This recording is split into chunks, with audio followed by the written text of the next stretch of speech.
Hello everyone and welcome to our channel. It's a beautiful morning in Lipa, nice and sunny. Temperature's cool, down around 26 degrees Celsius, centigrade, whatever you want to call it, or about the upper 70s here in Lipa. It's beautiful, blue sky. I'll give you a little gander. Take a look at Jen's garden. Anyway, for those of you that are new to the channel, or maybe you just happened to pop onto here by accident or anything like that, my name is Stanley, and along with my Filipino wife Jen, we are the Crumbs in the Philippines. I'm a retired high school teacher and softball, basketball, girls high school coach from Missouri, and decided to leave the rat race and come over and in search of a stress-free life in the Philippines, and I've actually been able to find that. So anyway, all we do on here is just try to offer some insight to people that might be considering moving to the Philippines or another Southeast Asian country, to give you some of our experience that we've had. We don't give advice because I'm not an expert by any stretch of the imagination, but we do try to offer some insight that we've learned from experience, things that might make it easier for you to make a move like that, and to make your life a little more easy and enjoyable once you do get here. And along those lines, today's video, we're going to talk about some things that are really essential, at least in my opinion, for you to be able to make your day-to-day living much easier and take care of some of your business and bill paying needs in a much more efficient way. Anyway, stick around. That's what we'll talk about today. See you on the other side. Stand around, join the fun, we're here to lift you up now. Come to Philippines, let's explore the scene. Click that button, be part of a dream. You don't want to miss out on what we share. Subscribe today, we'll take you anywhere. You don't want to miss out on what we share. All right, and welcome back. Number one, the GCash app. One of the first things that you should do after you get a Philippine phone number and after arriving in the country is download and set up the GCash app. This little thing, it'll be so handy for you, you can't imagine it. You can use it to pay your bills, you can use it to add money to your Philippine bank account, and anytime you get caught out in the province where, let's face it, the Philippines is still a majority cash country. If you're in a big metro area, you can find a lot of businesses that will accept credit and debit cards. But for the majority of businesses you're going to deal with, you're going to have to deal with a cash basis. And any place, even way out in the province, sorry stores, mom and pop restaurants, they all accept GCash as a form of payment. And it's also a pretty safe way to carry around, so you don't have a big wad of cash in your pocket all the time. And lastly, the GCash app can always be used as an emergency tool to bring money to the Philippines should you find yourself in dire straits, like the ATM ate your ATM card, you lost your credit card, you don't have any way to get money to the Philippines. You can use Remitly online and send money from your US bank account directly to GCash. It can be a lifesaver in a lot of circumstances. I see some of my neighbors getting ready to take off to go to church over there. Take a look at them.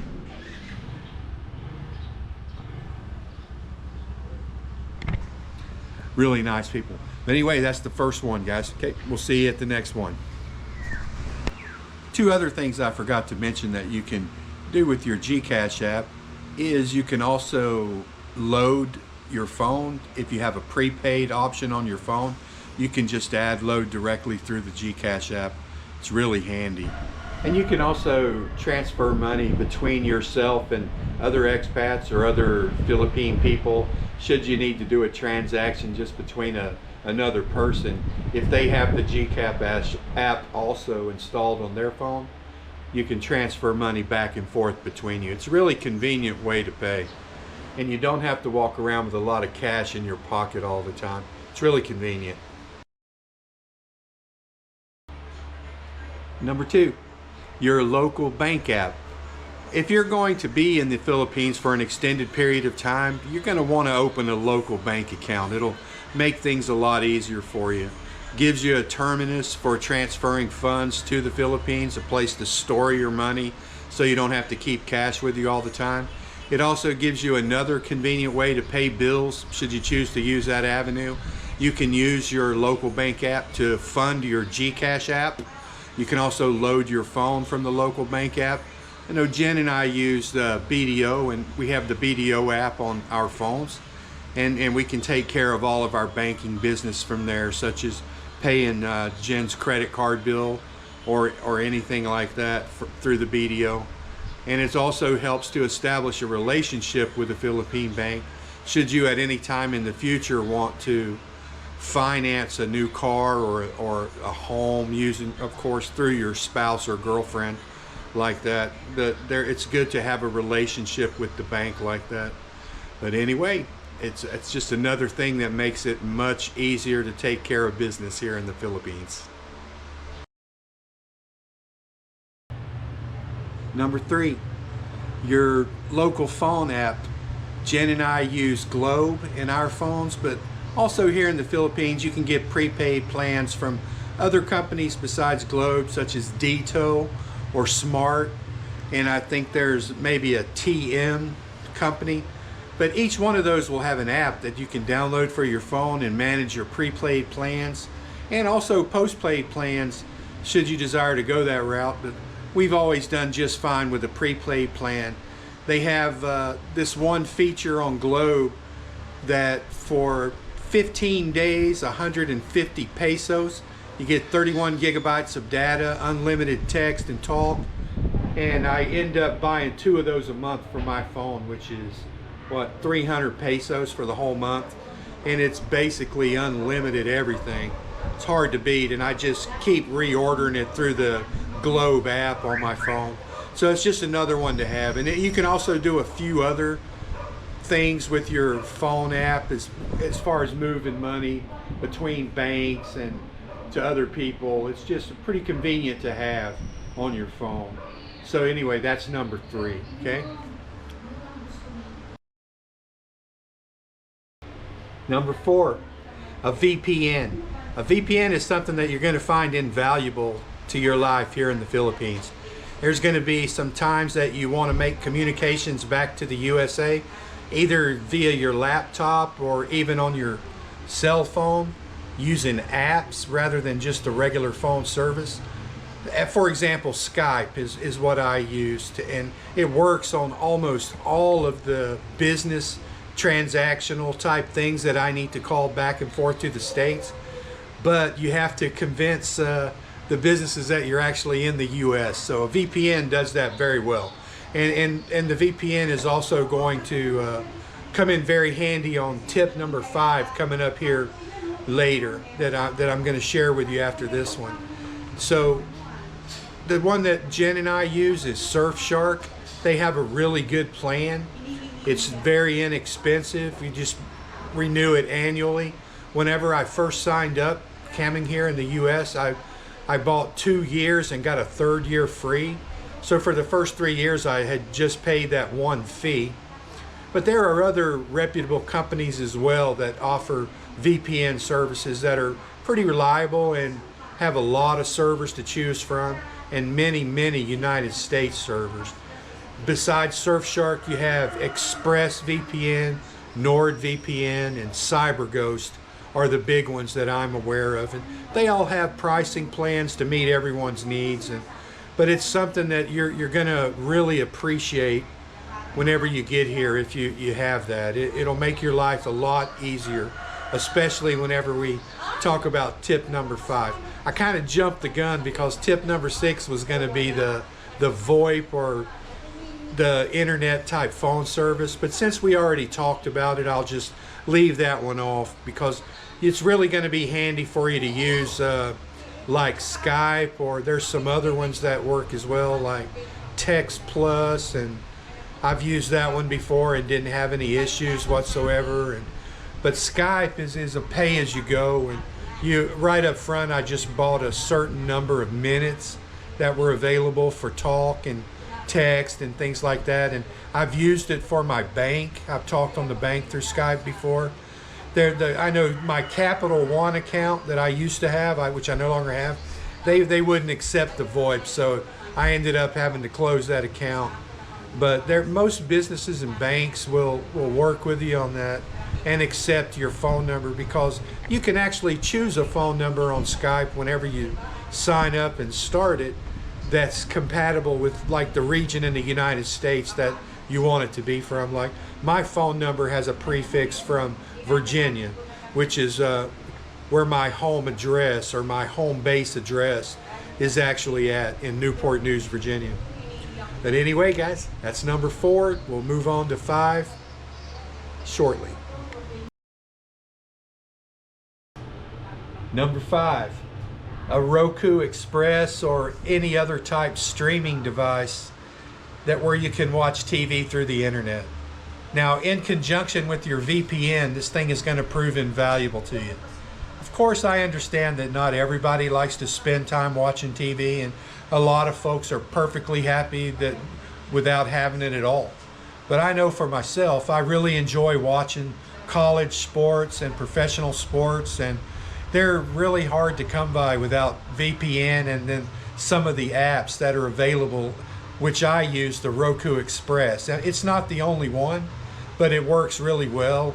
I ordered it from Amazon. It was delivered to me here in the Philippines with free shipping. It was really nice. And I hooked it up, and through my VPN, I'm able to use all of the US only apps and movie streaming services and live TV streaming services. I know this year the Super Bowl, which I'm looking forward to watching here in a few weeks, is offered on Tubi, which is an app that you can get on the Roku Express. And without the VPN, the Tubi is very limited. You can't watch maybe 10% of the shows unless you're in the United States. So that's what the VPN does for you. So we'll be able to watch the Super Bowl on Tubi this year. And a couple of years back, I watched every match of the World Cup. I became a really big soccer fan whenever I lived in Europe. So I really followed the World Cup. And so we were able to watch, even on delay, every match of the World Cup. Sorry, there's a car passing by. Using an app on our Roku Express. And those apps are free. Tubi, Pluto, Peacock, Freevee, Fave TV. There's just thousands of apps available that you can download depending on what you like and what you want to watch. You can watch every TV show that ever made, from back in the 1950s all the way up to the current time. I spend a lot of my time watching old TV shows that I enjoyed as a kid. Like, I know I mentioned Gilligan's Island before, but I also really like the old Mission Impossible series from the 60s. That I really got a kick out of that growing up. And Barnaby Jones. I used to love watching Barnaby Jones and Gunsmoke. That's just a few of the ones that I watch on a routine basis just to get that nostalgic feel back. And we don't watch a lot of TV. We spend a lot of time on the go. But whenever we do watch it, we like to watch quality stuff. And if you want to watch old TV programming or even the newer movies in English, then you're going to want to have that Roku or other streaming device where you have the capability to do that. And they work very seamlessly with any of the VPNs that we mentioned in the previous segment. Anyway, guys, that's going to pretty much do it for this video. We appreciate you sticking around, and over the next few weeks we have quite a few videos planned. I'm going to make a video on Lipa City. Jen and I are going with our friend Pierce over to Mindoro here the first week in February, and we'll include that trip on a video and visit some new places while we're over on the island of Mindoro. And we're also going to be going swimming in Laguna again at another cold spring place. And I'm going to try to revisit some of the really old topics that we went over that people were really interested in, like how to find rental housing and, you know, how to pay your bills, how to get a phone, immigration. Anything you guys would like to see, drop it down in the comments section below, and we'd be happy to answer any questions that you have, or even make another video. Even if we've made one in the past, we can revisit some stuff, because things do change around here. As I said earlier, the Philippines is a cashless society, but it is pretty quickly transferring or improving itself into a digital society. There are a lot of places where you could not use a debit card or a credit card. Whenever I first arrived here 3.5 years ago, now they do accept credit cards and the like. So anyway, guys, thanks for joining us. Sorry for the last couple of weeks being off. We just kind of took a break and enjoyed the holidays, and took a deep breath and leaned back and enjoyed the cooler weather. I'm telling you guys, these fall months in Lipa City are nice. It gets down in the low 60s at night, in the high 70s in the afternoon. Like right now, it's probably 77 degrees. I haven't sweat a drop today and haven't used aircon. It's really nice in this area, but we're going to touch on that in a later video. Anyway, guys, thanks as always. We appreciate you. Stay happy, stay healthy, be kind to one another. We'll see you at the next video. Take care.